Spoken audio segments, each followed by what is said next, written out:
Pues como podéis ver, el purificador de aire ahora mismo está encendido y prácticamente no se le oye.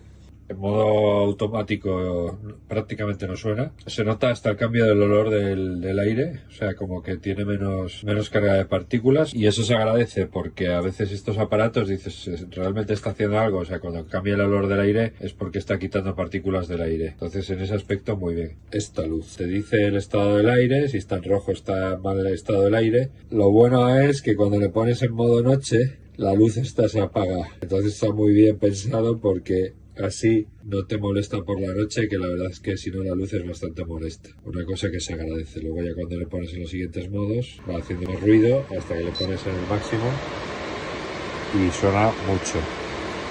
Yo creo que estos modos están pensados para que no estés en la estancia, porque si no es insoportable. Tiene temporizadores, botón de bloqueo, botón de reset para cuando cambies el filtro. Este es el filtro que se introduce por la parte de atrás, que es un filtro EPA muy bueno y nada, se monta y listo. Relación calidad-precio yo creo que está muy bien, porque es que ves purificadores por ahí de 300 euros que encima son bastante grandes. Este, por ejemplo, lo puedes tener en una habitación, en una mesita, y tampoco es tan exagerado.